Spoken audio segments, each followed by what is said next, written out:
Hi, this is Zlateh the Goat.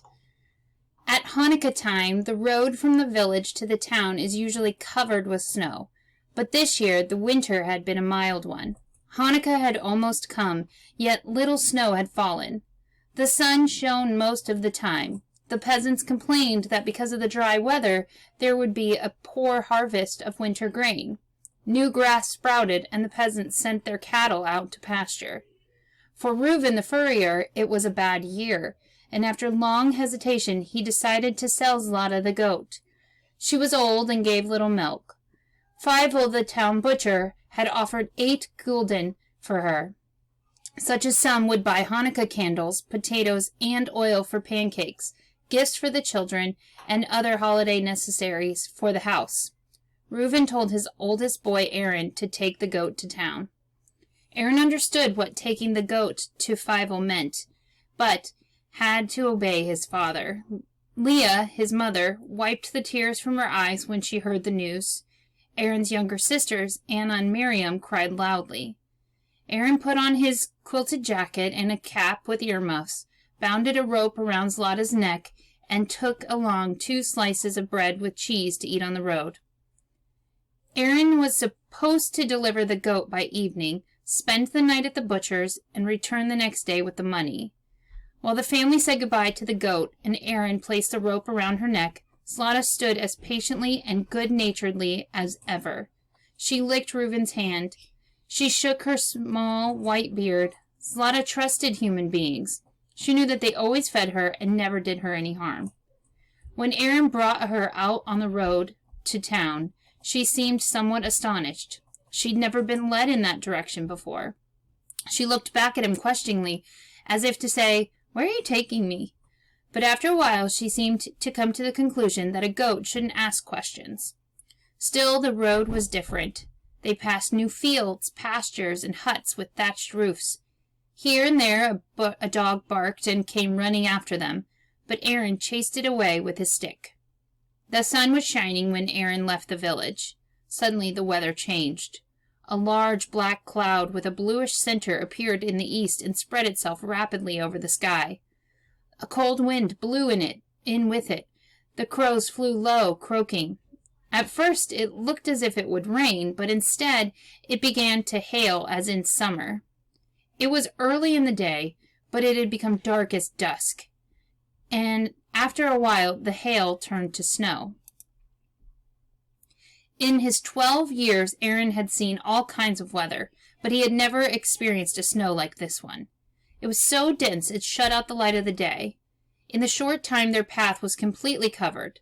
The wind became as cold as ice. The road to town was narrow and winding. Aaron no longer knew where he was. He could not see through the snow. The cold soon penetrated his quilted jacket. At first, Zlateh didn't seem to mind the change in weather. She, too, was 12 years old and knew what winter meant. But when her legs sank deeper and deeper into the snow, she began to turn her head and look at Aaron in wonderment. Her mild eyes seemed to ask, "Why are we out in such a storm?" Aaron hoped that a peasant would come along with his cart, but no one passed by. The snow grew thicker, falling to the ground in large whirling flakes. Beneath it, Aaron's boots touched the softness of a plowed field. He realized that he was no longer on the road. He had gone astray. He could no longer figure out which was east or west. Which way was the village, the town? The wind whistled, howled, whirled the snow around in eddies. It looked as if white imps were playing tag in the fields. A white dust rose above the ground. Zlateh stopped. She could walk no longer. Stubbornly she anchored her cleft hoofs in the earth and bleated as if pleading to be taken home. Icicles hung from her white beard, and her horns were glazed with frost. Aaron did not want to admit the danger, but he knew just the same that if they didn't find shelter, they would freeze to death. This was no ordinary storm. It was a mighty blizzard. The snowfall had reached his knees. His hands were numb, and he could no longer feel his toes. He choked when he breathed. His nose felt like wood, and he rubbed it with snow. Zlateh's bleating began to sound like crying. Those humans in whom she had so much confidence had dragged her into a trap. Aaron began to pray to God for himself and for the innocent animal. Suddenly, he made out the shape of a hill. He wondered what it could be. Who had piled snow into such a huge heap?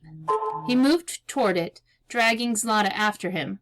When he came near it, he realized it was a large haystack, which the snow had blanketed. Aaron realized immediately that they were saved. With great effort, he dug his way through the snow. He was a village boy and knew what to do. When he reached the hay, he hollowed out a nest for himself and the goat. No matter how cold it may be inside, in the hay it is always warm. And the hay was food for Zlateh. The moment she smelled it, she became contented and began to eat. Outside, the snow continued to fall. It quickly covered the passageway Aaron had dug. But a boy and an animal needed to breathe, and there was hardly any air in their hideout. Aaron bored a kind of window through the hay and snow and carefully kept the passage clear. Zlateh, having eaten her fill, sat down on her hind legs and seemed to have regained her confidence in man. Aaron ate his 2 slices of bread and cheese, but after the difficult journey he was still hungry. He looked at Zlateh and noticed her udders were full. He lay down next to her, placing himself so that when he milked her, he could squirt the milk into his mouth.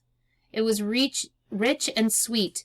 Zlateh was not accustomed to being milked that way, but she did not resist. On the contrary, she seemed eager to reward Aaron for bringing her to the shelter, whose very walls, floor, and ceiling were made of food. Through the window, Aaron could catch a glimpse of the chaos outside.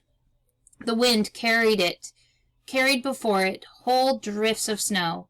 It was completely dark, and he did not know whether night had already come or whether it was the darkness of the storm. Thank God that in that hay it was not cold. The dried hay, grass, and field flowers exuded the warmth of the summer sun. Zlateh ate frequently. She nibbled from above, below, from the left and right. Her body gave forth an animal warmth, and Aaron cuddled up with her. He had always loved Zlateh, but now she was like a sister. He was alone, cut off from his family, and wanted to talk. He began to talk to Zlateh. "Zlateh, what do you think about what has happened to us?" he asked. "Ma," Zlateh answered.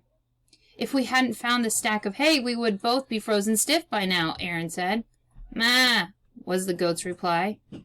"If the snow keeps on falling like this, we may have to stay here for days," Aaron explained. "Ma," Zlateh bleated. "What does ma mean?" Aaron asked. "You'd better speak up clearly." "Ma, ma," Zlateh tried. "Well, let it be ma, then," Aaron said patiently. "You can't speak, but I know you understand. I need you and you need me. Isn't that right?" "Ma." Aaron became sleepy. He made a pillow out of some hay, leaned his head on it, and dozed off. Zlateh, too, fell asleep. When Aaron opened his eyes, he didn't know whether it was morning or night. The snow had blocked up his window. He tried to clear it, but when he had bored through the length of his arm, he still hadn't reached the outside. Luckily, he had his stick with him and was able to break through to the open air. It was still dark outside. The snow continued to fall and the wind wailed, first with one voice and then with many. Sometimes it had the sound of devilish laughter. Zlateh, too, awoke, and when Aaron greeted her, she answered, "Ma." Yes, Zlateh's language consisted of only one word, but it meant many things. Now she was saying, "We must accept what God gives us: heat, cold, hunger, satisfaction, light, and darkness." For 3 days, Aaron and Zlateh stayed in that haystack. Aaron had always loved Zlateh, but in these 3 days, he loved her more and more. She fed him with her milk and helped keep him warm. She comforted him with her patience. He told her many stories, and she always cocked her ears and listened. When he patted her, she licked his hand and his face. Then she said, "Ma," and he knew it meant, "I love you." The snow fell for 3 days, though after the first day it was not as thick and the wind quieted down. Sometimes Aaron felt that there could never have been a summer, that the snow had always fallen, ever since he could remember. He, Aaron, never had a father or mother or sisters. He was a snow child, born in the snow, and so was Zlateh. It was so quiet in the hay that his ears rang in the stillness. Aaron and Zlateh slept all night and a good part of the day. As for Aaron's dreams, they were about warm weather. He dreamed of green fields, trees covered with blossoms, clear brooks, and singing birds. By the third night, the snow had stopped, but Aaron did not dare to find his way home in the darkness. The sky became clear and the moon shone, casting silvery nets on the snow. Aaron dug his way out and looked at the world. It was white, quiet, dreaming dreams of heavenly splendor. The stars were large and close. The moon swam in the sky as in a sea. On the morning of the fourth day, Aaron heard the ringing of sleigh bells. The haystack was not far from the road. The peasant who drove the sleigh pointed out the way to him, not to the town and Fievel the butcher, but home to the village. Aaron had decided in the haystack that he would never part with Zlateh. Aaron's family and their neighbors had searched for the boy and the goat, but had found no traces of them during the storm. They feared they were lost. Aaron's mother and sisters cried for him. His father remained silent and gloomy. Suddenly, one of the neighbors came running to their house with the news that Aaron and Zlateh were coming up the road. There was great joy in the family. Aaron told them how he had found the stack of hay and how Zlateh had fed him with her milk. Aaron's sisters kissed and hugged Zlateh and gave her a special treat of chopped carrots and potato peels, which Zlateh gobbled up hungrily. Nobody ever again thought of selling Zlateh, and now that the cold weather had finally set in, the villagers needed the services of Reuben the furrier once more.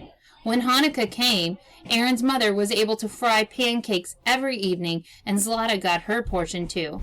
Even though Zlateh had her own pen, she often came to the kitchen, knocking on the door with her horns to indicate that she was ready to visit, and she was always admitted. In the evening, Aaron, Miriam, and Anna played dreidel. Zlateh sat near the stove watching the children and the flickering of the Hanukkah candles. Once in a while, Aaron would ask her, "Zlateh, do you remember the 3 days we spent together?"